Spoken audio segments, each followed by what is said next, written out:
আধার নম্বর তো দিয়া অপশনাল আছে, যেটা এনুমেরেশন ফর্ম হাতে ভরা ফেরত দিবেন, যে অনলাইন হবে ও আধার সঙ্গে লিঙ্কেজ আছে আপনার ভোটার কার্ডে আর ফোন নম্বরে, ওখানে আধার নম্বর আছে। আধার নম্বর তো এখন প্রত্যেক স্কিমেই আছে, প্রত্যেক ডকুমেন্ট আছে, ব্যাংকে আছে, সব জায়গায় আছে। আমরা কেন লিক করব? কিন্তু আজকাল হ্যাকিং তো হয়ে যায়, সব জায়গায় হ্যাকিং হয়ে যায়, সব জায়গায় হয়ে যায়।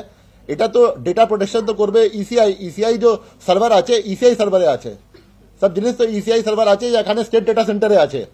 আগে আমাদের এনআইসি ছিল, এখন স্টেট ডেটা সেন্টার হয়ে গেছে। তো এটা তো টেকনিক্যাল ম্যাটার আছে। এটা যেটা আছে আমাদের ও নেই, যেটা আছে কি কোথায় থেকে হ্যাক করবে, যেটা আমাদের, আমরা তো শেয়ার করি না কারো ডেটা।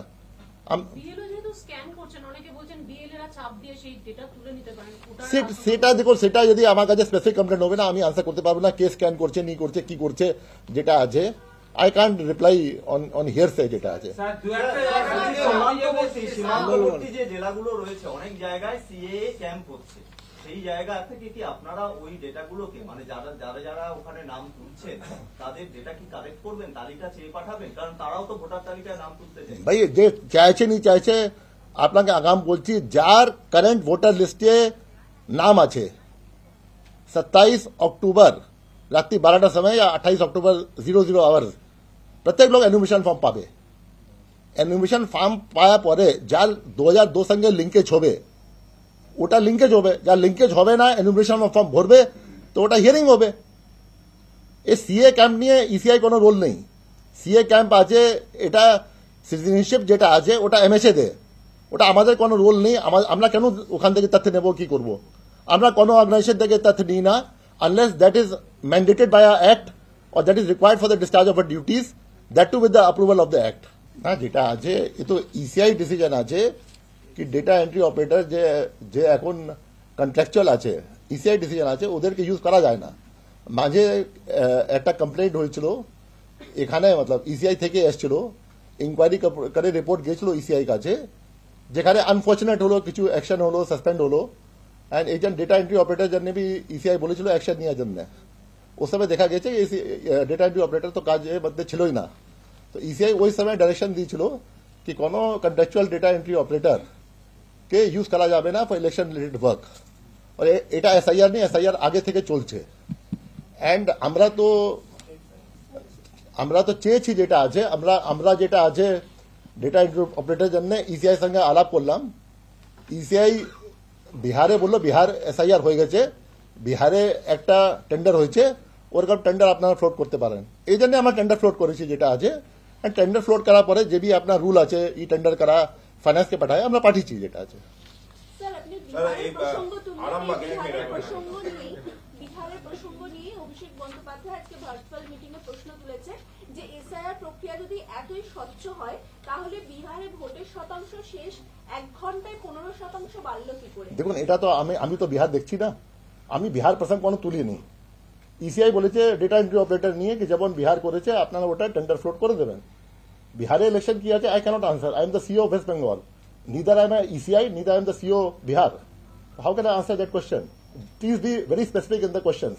না দেখুন, এমন কিছু নেই যেটা আছে, হতে পারে কিছু লোক যে আছে ওখানে বসে আছে অন্য কাজ জানে সার্চ করছেন, এখানে যা পেপার বাক আছে, ইয়ে আছে, ও আছে, ওটা সার্চ করছেন, কিন্তু যে ডেটা এন্ট্রি হচ্ছে ওটা ওটিপি থাকছে বিএলও, অ্যান্ড ওটা যে আছে পার্মানেন্ট গভর্নমেন্ট এমপ্লয়ি সার্চ করছেন বিএলও কে।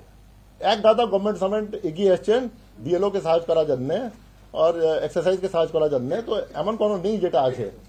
টুকটাক এখানে ওখানে কমপ্লেন যে আছে এসছে, 1 লাখ লোক কাজ করছেন মাঠে, এত বড় কুটুম্ব আছে, এত বড় বাড়ি আছে, তো 1 লাখ মধ্যে 1 আধ যদি কমপ্লেন হয়েছে, আমাদের ইআরও, আমাদের এইআরও, আমাদের বিএলও সুপারভাইজার, আমাদের ডিও সব তো প্রম্পট অ্যাকশন নিচ্ছেন।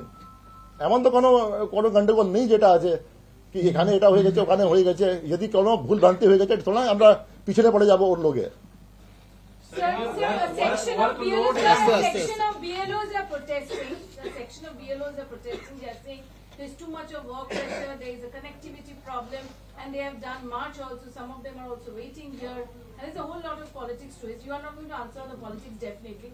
But what's your take on the BLO status? They are saying they're under tremendous pressure. A section of BLOs. See, definitely, the work of the BLOs is very hard. Because they have to go to each and every place, they have to collect the forms, give the forms, digitize the forms. It is not an easy task. So BLOs are putting their level best in the entire thing. And regarding the politics aspect, but I can't comment on that. You yourself have said.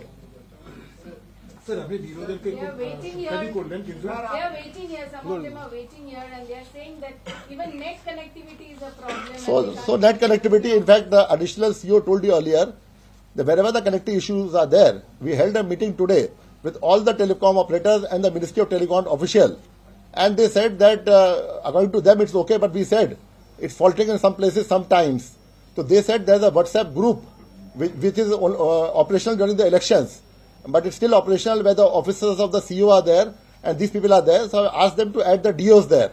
And I'll request the DOs, in case any problem is encountered anywhere, they can put it in the app and these people will reply as fast as possible. Connectivity issues can be there in few places, few hours, few days, but it's not there for the whole time to come. The black zones are very small in number.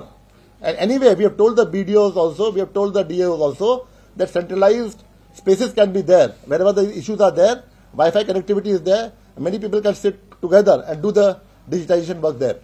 Sir বিএলওদের নিয়ে আপনি বললেন যে বিএলওরা ভালো কাজ করেছেন sir আপনি বললেন আস্তে আস্তে আপনি One by one, one by one. বিএলওরা খুব ভালো কাজ করেছেন, নিরোহিক কাজ করেছেন, কিন্তু প্রত্যেক দিনই বিভিন্ন জায়গা থেকে 1-2 নয় 10-15 জন করে বিএলও এরকম খবর আসছে। তারা বলছে ইসিআই বা সিইও দপ্তর থেকে যে টাইম ফ্রেমটা দেওয়া হয়েছিল সেটা প্রথমে একটা বলা হয়েছিল, তারপরে সেটা কমিয়ে দেওয়া হয়, তারপর আবার কমিয়ে দেওয়া হয়। এটা একটা বিষয়, তাতে অনেকেই চাপ অনুভব করছেন, তারা অন রেকর্ড বলছেন। কেউ কেউ বলছেন যে এই চাপটা আছে, কিন্তু চাপের মধ্যেও আমাদের কাজ করতে হচ্ছে। অর্থাৎ চাপ যে বিএলওদের উপর আছে সেটা তারা সকলেই বলছেন। এটা নিয়ে আপনারা কিছু ভাবছেন? দেখুন ডেট যেটা আছে, নির্দিষ্ট যে সময়সীমা আছে, ওটা ইসিআই ফিক্স করেছে 4 নভেম্বর থেকে 4 ডিসেম্বর। এর মধ্যে সব কাজ কমপ্লিট করতে হবে আপনাকে। ডেট তো কোনো চেঞ্জ হয়নি, 4 ডিসেম্বরই আছে। তারপরে খসড়া তালিকা আরম্ভ হবে। যে ডেট বলা হয়েছে কি আপনি 25 তারিখ 28 তারিখ মধ্যে চেষ্টা করুন, যেখানে ছোট বুথ আছে, এই জন্য এরপরে আপনাকে একটা তালিকা তৈরি করতে হবে আনকালেক্টেবল। যেটা আমি লাস্ট টাইমই বললাম, সাপোজ 1000 ভোটার আছে, 800 এনুমারেশন ফর্ম আমরা পেয়ে গেছি। যে বি এনুমারেশন ফর্ম সাইন করা আমরা পাবো, ওই এনুমারেশন ফর্ম খসড়া তালিকার মধ্যে থাকবে। যে এনুমারেশন ফর্ম আনকালেক্টেবল থাকবো, যেটা 4 ক্যাটেগরি আমরা বললাম, ওখানে লিস্ট তৈরি হবে, প্রত্যেক বুথে বাইরে থাকবে, মিউনিসিপ্যালিটি অফিসে বাইরে থাকবে, আপনার পঞ্চায়েত অফিসে বাইরে থাকবে। অ্যান্ড যে অনারেবল সুপ্রিম কোর্ট বিহার জন্য বলেছিল সিও ওয়েবসাইটে, আমরা এখানে বিডিও ওয়েবসাইট, আমরা এখানে ইআরও ওয়েবসাইট, আমরা ডিও ওয়েবসাইটে ওটা দেবো। তারপরে এই জন্য আমরা বললাম কি যদি পাবলিক সাহায্য করতে পারবে তাড়াতাড়ি ফেরত দেওয়ার জন্য, আমাদের বিএলও কাজ ডিজিটাইজেশন মধ্যে বেশি টাইম পাবে। যদি 4 ডিসেম্বরে সাপোজ দেবেন পাবলিক, তারপরে বিএলও কে 2-3 দিন और লাগবে ডিজিটাইজেশন করার জন্য। তো আমার রিকোয়েস্ট আছে সবই পাবলিক কে কি এনুমারেশন ফর্ম যত তাড়াতাড়ি দিয়ে দেবেন আপনি বিএলও কে, অত বিএলও জন্য সাহায্য হবে।